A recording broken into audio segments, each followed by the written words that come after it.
Bonjour Thierry. Bonjour Cécile. Ah, je suis ravie de t'entendre et que tu sois avec moi pour ce podcast. Moi aussi, cela me fait un très très grand plaisir de participer à ce merveilleux projet que tu as mis en place. Merci, cher ami. Je sais vraiment, je te remercie pour ton implication. On est très liés et ça se voit encore dans ce projet merveilleux qu'on met en place tous les deux. Effectivement, merci pour toutes ces années d'amitié et ton aide sur mon parcours et ces échanges et tout ce que nous avons vécu ensemble. Oui, Merci. la réciproque est vraie, comme dans l'amitié. Tout à fait. Alors, eh bien, écoute, je vais commencer par te poser la première question. Donc, Bien j'aurais sûr. aimé savoir comment ta ou tes méthodes se sont-elles invitées dans ta vie. Tu as déjà beaucoup partagé, mais tu as encore plein de choses à nous dire, je le sais. Alors, vas-y. Bien sûr, tout à fait. Alors, dans un premier temps, ce qui a été très important pour moi, c'était le parcours de découverte avec les anges et avec les guides. Toutes ces choses qui me sont arrivées étant enfant, que je n'arrivais absolument pas à comprendre, qui ont été très difficiles à gérer, c'est-à-dire ces voix, ces visions, ces images ou ces synchronicités, et que mes proches ne comprenaient pas non plus, mais balayaient simplement du revers de la main. Et ma première vraie formation en fait que j'ai faite pour les humains, c'était à l'âge d'une vingtaine d'années que j'ai commencé à m'intéresser à tout ce qui était énergétique, et j'ai fait une première formation qui était maître enseignant de Reiki. Je l'ai faite avec un prêtre catholique, donc ça c'était vraiment très très rigolo comme chose. J'avais commencé avec un autre maître enseignant pour aider les gens et soigner, puisque je soignais déjà. Puis les gens me disaient, mais Thierry, mais qu'est-ce que tu as fait comme formation? Donc les gens voulaient que j'ai un bout de papier. Alors que c'est vrai que quand on va dans le Larzac ou dans les montagnes ou dans nos chères campagnes, et qu'on a un certain rebouteux qui remettent le cul des vaches en place, hein, vraiment, c'est un très bel exemple, qui remettent les épaules en place des gens, et on leur demande pas quelle formation ils ont fait. Certains chamans, on leur demande pas non plus. Mais les gens me disaient, Thierry, qu'as-tu fait comme formation? Donc là a commencé mon périple de formation très éclectique, et j'ai commencé par le Reiki. Voilà, une très très belle méthode de guérison par les mains. Donc ça a été mon premier parcours, et j'ai gardé toujours à côté de moi la guidance avec les anges, et qui s'est développée énormément au fil des années.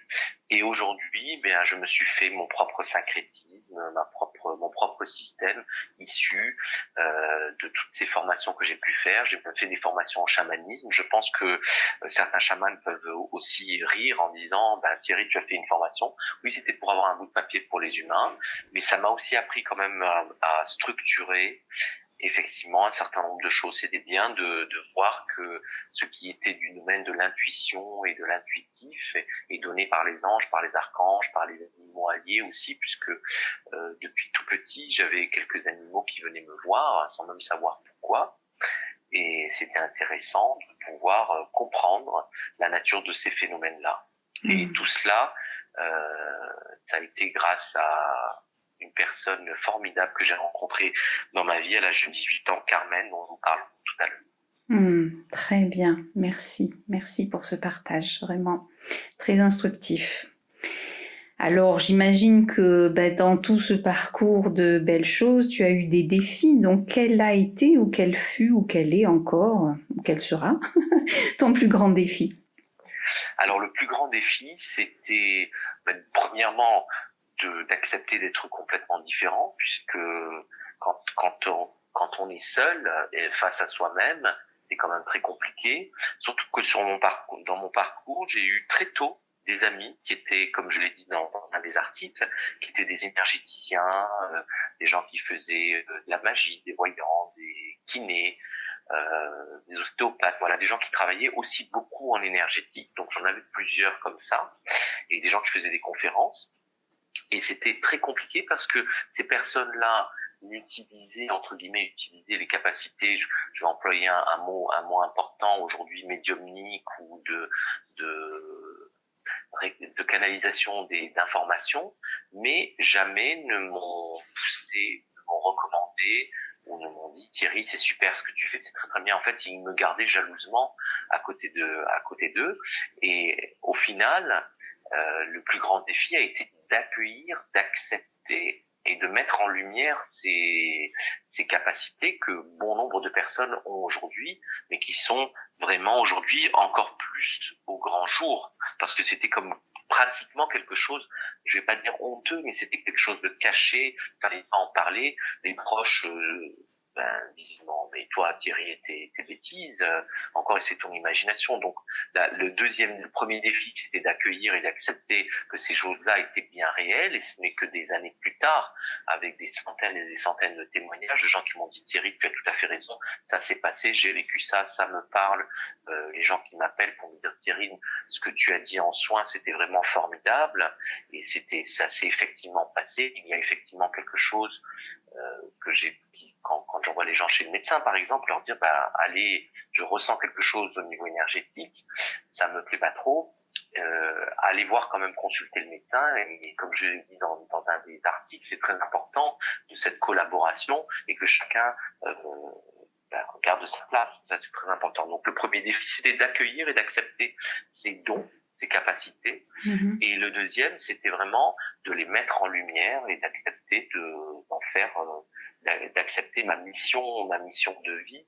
Voilà, aujourd'hui mission de vie c'est un grand mot, mais c'est la réalité. Donc à chaque fois que j'ai fui cette réalité, eh bien ce qui s'est passé c'est que les êtres de lumière m'ont remis sur le droit chemin, des fois avec des claques, des fois avec des caresses. Donc c'est pas toujours facile, Oui. mais voilà. Donc, accueillir, c'est vraiment ça, c'est d'accepter voilà, toutes ces capacités, le fait de pouvoir aider les gens à se guérir, puisque le thérapeute ne guérit pas les gens, il les aide, c'est une impulsion. Ça, c'est très, très, très important. Et surtout d'accepter tous ces témoignages merveilleux que les gens m'ont fait toutes ces années, donc depuis l'âge de 18 ans que je fais des soins énergétiques. Oui. Et moi, en étant ton amie, je peux vraiment témoigner de ce parcours, hein. Voilà, d'aller, venue, à chaque fois presque comme une spirale, c'est-à-dire on fait un tour et on s'élève, on fait un tour et on s'élève. Et c'était vraiment comme ça, exactement, moi, que je l'ai ressenti pour toi.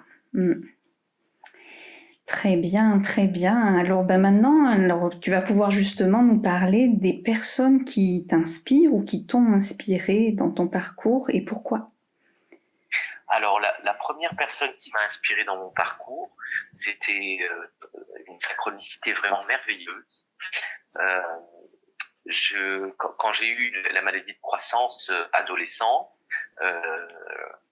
et que le premier diagnostic du médecin avait été de dire que ce serait très compliqué de remarcher, voilà, que son fils avait la même chose, et que c'était très compliqué parce que le degré de la maladie de croissance était très important. Bon, j'ai beaucoup prié, j'ai beaucoup pleuré, j'ai beaucoup été en colère, et j'ai prié, je suis allé beaucoup dans des églises, j'ai prié à la maison, j'ai prié de partout, surtout avec la même question, pourquoi. Et puis là, une nuit m'est arrivé quelqu'un que je croyais être le Père Noël. J'ai dit non mais le Père Noël, qu'est-ce qu'il vient faire là? Non mais qu'est-ce que c'est que cette histoire? Il était tout blanc, cheveux blancs, barbe blanche, mais c'était très bizarre parce qu'il avait un accent très très bizarre. J'ai dit mais qu'est-ce que c'est que cette chose-là là pendant? Et j'ai rêvé de lui plusieurs fois en me disant mais et il me disait avec un accent un peu bizarre, justement, il roulait les R. Alors moi ça ne me parlait absolument pas, dans le sens où je n'avais jamais vu cette personne-là, ce n'était pas un ancêtre. De toute façon, mes ancêtres, j'en connaissais très très peu d'entre eux. Je les connaissais pas vraiment tous, loin de là. Et là, il me disait, Thierry, tout va bien aller. Alors je dis, mais Thierry, tout va bien se passer. Prie, continue à prier. Tu as emporté ça du passé. Alors je dis, ah oui, j'ai emporté ça du passé. Bon, et c'est de la famille. Bon, j'ai dit, ok. Et en fait, chez un ami qui faisait des conférences, bien je vois des livres qui étaient tout bariolés. avec des couleurs vraiment flash. Et je me dis, je suis attiré vers ces couleurs-là. Et du coup, je suis allé, j'ai demandé à mon ami si je pouvais regarder lui dans la bibliothèque. Et ben, c'était lui, c'était Mikhail Omram Ivanov, le premier maître d'obédience. Il était bulgare, que j'ai suivi. Donc, je lis tous les livres, j'ai suivi ses enseignements et qui faisait beaucoup prier. Voilà, j'ai même passé un peu de temps dans une communauté au Canada, beaucoup plus tard, pour me dire, tiens, je vais aller voir ce qui s'y passe. Et ça m'a bien plu parce que l'enseignement était très simple et direct et oral. Et c'était la même chose que la deuxième personne qui a été très importante dans ma vie, au-delà bien entendu des anges et des archanges, ça c'est sûr. C'est Carmen, donc une dame que j'ai rencontrée à l'âge de 18 ans, qui est devenue ma grand-mère de cœur, puisque c'est une personne qui venait de perdre bien un enfant et qui était presque aveugle, et un ami infirmier, quand je travaillais à l'hôpital pour payer mes études, m'a dit, écoute, j'aimerais bien que tu aides une personne pour faire des activités, etc. C'est une personne, donc il m'a raconté son parcours et il me dit, elle est assez hallucinante cette dame. J'ai dit, ah bon, bah ok, pourquoi pas. Ça me faisait plaisir de faire du bénévolat. Et je suis allé la voir plusieurs fois. Et au bout d'1 an, c'est devenu mamie, et son mari est devenu papy. Voilà, c'était mamie Carmen et papy Jo. Voilà. Et Carmen utilisait 1 pour 1000 de ses capacités. C'était vraiment une personne qui avait le don de médiumnité. Elle enlevait le feu. Elle faisait l'amphite aussi. L'amphite, c'est quand on enlève les maux de ventre. Alors, elle le faisait avec une écharpe, c'était très rigolo. Moi, j'ai jamais réussi à faire ce qu'elle faisait. Et puis surtout, elle enlevait vraiment le mauvais œil, les mauvaises énergies. Elle faisait des guérisons assez importantes. Et elle travaillait aussi avec voilà beaucoup de prières catholiques et beaucoup de choses qu'elle recevait en canalisation. Donc, c'est elle qui m'a vraiment suivi, aidé, formé et qui m'a boosté. Et en fait, pendant 5 ans, je crois, c'est ça, 5 ou 6 ans, je suis venu avec un cahier vert qu'elle m'avait dit d'acheter. Et pendant 5 ou 6 ans, elle m'a enseigné, mais différemment. Je n'ai jamais rien écrit. Et puis je disais, mamie, c'est quand qu'on commence, c'est quand qu'on commence. Elle me dit, oui, on a déjà commencé. Donc elle m'enseignait par parabole, elle me racontait des histoires. Elle me faisait participer quand les gens lui téléphonaient, puisque des gens lui téléphonaient, des amis d'amis, téléphonaient pour lui parler de ses problèmes, de leurs problèmes et de ce dont ils avaient besoin. Et elle faisait des prières, voilà, même en direct. Donc j'ai assisté à des choses assez merveilleuses et hallucinantes. Par exemple, enlever le soleil à quelqu'un et le feu à quelqu'un par téléphone. Et moi, je l'ai expérimenté aussi quand j'étais en voyage. Donc, c'était vraiment merveilleux. Et au bout de 5 ans ou 6 ans, un jour, j'avais complètement oublié mon cahier vert, comme quoi. Hein. Et bien, elle m'a dit, va prendre une feuille. Maintenant, tu as oublié ton cahier vert, c'est pas bien. Donc, elle m'a dit, écoute, malgré tout, tu es enfin prêt. Donc, elle m'a fait écrire tout un tas de choses. Elle m'a transmis, elle m'a légué des prières, comment dire, non religieuses, des prières religieuses. Voilà, tout un tas de choses. Et ça a été vraiment merveilleux de pouvoir recevoir ce qu'elle m'a transmis. Et une dernière personne que je voudrais remercier ici par ce podcast et qui compte aujourd'hui beaucoup pour moi dans ma vie, c'est Elisabeth, qui est un merveilleux docteur qui sponsorise notre association en me prêtant un lieu pour pouvoir faire les soins qui me permettent de récolter les fonds pour parrainer les moines, aider les enfants pour leur scolarité au Sénégal, et aussi faire des cours solidaires pour les Niçois en détresse. Voilà. Donc c'est une personne qui a un cœur énorme, elle est généreuse et elle est d'une ouverture vraiment merveilleuse. Voilà. Et son cabinet est à Nice. Voilà, c'est ça, son cabinet est à Nice. Et aussi, elle a une grande ouverture et elle accueille les gens de façon merveilleuse. Et elle prend le temps surtout et elle a une grande écoute. Très bien, très très bien. Merci Thierry, merci. Alors maintenant, peut-être la chose qui te tient le plus à cœur aujourd'hui.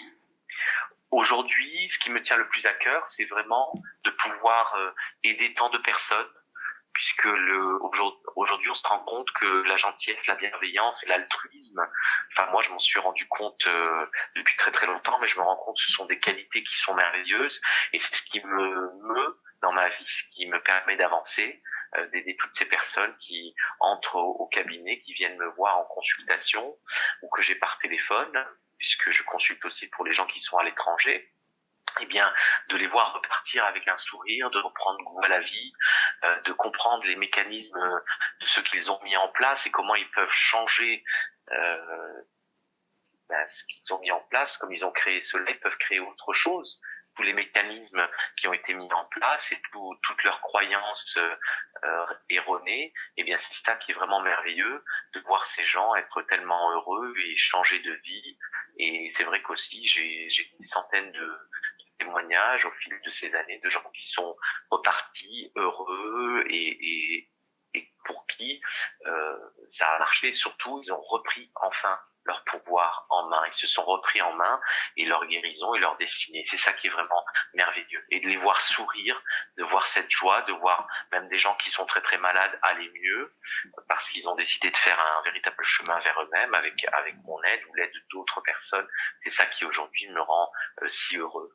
Ça, c'est la plus belle des choses, le partage et l'écoute et sortir les gens de l'isolement et de la solitude. Ça, c'est vraiment quelque chose de très important pour moi. Magnifique. Ok. Alors, j'imagine que les projets pour l'année à venir, c'est de continuer justement dans cette direction, et tu as peut-être d'autres choses à nous dire.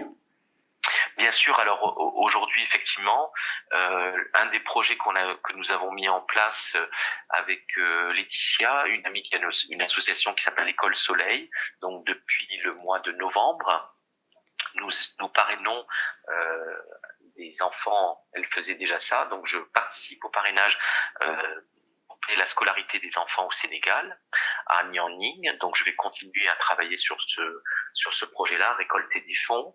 Et puis j'aimerais bien aussi continuer à travailler, bien entendu, avec les anges et les archanges, de façon non religieuse, bien entendu. Et j'aimerais bien créer une formation pour certains thérapeutes qui me l'ont demandé, ou une aide, ou des jalons, leur donner des outils pour qu'ils puissent se connecter aux anges et travailler avec les anges et les archanges dans leur merveilleux don de guérison et d'aide constante. Voilà, j'aimerais bien créer ça. Et l'année prochaine, peut-être aussi, qui sait, si j'arrive à tout mettre en place, je voulais créer un oracle pour les thérapeutes. Et ça, c'est un oracle archangélique et des anges avec les outils, en fait, de tout ce que j'ai pu recevoir tout au long de ces années. Mais c'est vrai que cela prend un peu de temps pour organiser toutes ces choses-là. Donc voilà. Mais comme je suis président bénévole de cette association, j'y consacre tout mon temps et je fais du mieux que je peux à chaque fois pour pouvoir mener à bien tous les projets. Oui, tu as un planning bien chargé, je le sais. Entre mon métier, qui est un métier de cœur aussi, et les soins énergétiques dans l'association, c'est vraiment très important. Et je voulais juste rajouter une chose par rapport aux différents soins que je propose dans l'association. Aujourd'hui, il y a plusieurs axes, mais notamment les axes sont des soins énergétiques de libération transgénérationnelle, parce qu'on sait aujourd'hui que c'est très important de se libérer de ce qui n'est pas bon et juste au niveau de la lignée, que ce soit paternelle ou maternelle. Je propose aussi des soins de libération karmique, parce que parfois ce qu'on est venu vivre ici avec dans notre baluchon, ça peut être une malédiction ou alors un bonheur, donc autant se relier aux choses qui sont super positives pour nous, liées aux vies passées, et de nettoyer au contraire tout ce qui est moins cool, on va dire, des vies passées qu'on a rapportées ici. Et aussi, je propose des soins énergétiques de libération plus génériques et généraux pour faire du nettoyage, du nettoyage au niveau des chakras, nettoyage, purification, réharmonisation des chakras, des nadis, travailler sur les méridiens aussi, et aussi quand il y a des choses un peu plus, des mémoires cellulaires très toxiques, peu importe l'origine, qu'elles soient autogénérées ou attrapées, donc pour nettoyer les entités du bas astral. Donc ça aussi, ou simplement des choses autogénérées. Voilà, donc ce sont les différents soins que je propose aujourd'hui, entre autres. Très bien, très bien. Alors là, je rajoute une question finalement. Dans le webinaire de la semaine prochaine, est-ce que tu sais déjà ce que tu vas proposer? Alors, aucune idée pour le moment. Très bien. Je garde les anges ont leur petite idée bien entendu. Hein, ils me soufflent quelque chose à l'oreille et ils me disent ce sera une merveilleuse surprise. Parfait, Donc, parfait. ce sera certainement lié à l'année 2024. Alors, vive 2024. Voilà, en lien pour tout le monde. avec ce qu'on a. Ce sera la deuxième partie de ce qui a déjà été proposé dans un des articles. Oui, de purification de l'année précédente. Voilà, et là, l'année. ce sera la suite, je pense, de cela. Mais attention, les anges disent chut, c'est un secret. Ok. Donc, si vous voulez en savoir plus, eh bien, assistez au webinaire. Parfait, parfait. Moi, j'y serai. Voilà, avec grand plaisir. Merci Thierry, merci pour toutes ces informations et merci pour ton partage. À bientôt. Et chers auditeurs, je vous souhaite de passer une merveilleuse journée puisque c'est le matin que vous recevrez ce podcast dans votre boîte mail. Passez une merveilleuse journée sous la protection des guides, de lumière, des anges, des archanges et de tous les êtres invisibles pour les yeux, mais qu'on voit si bien avec le cœur. Ouvrez vos cœurs. Passez une merveilleuse journée. Merci. Merci Thierry et bonne journée à tout le monde. À très bientôt. Au revoir. À très bientôt.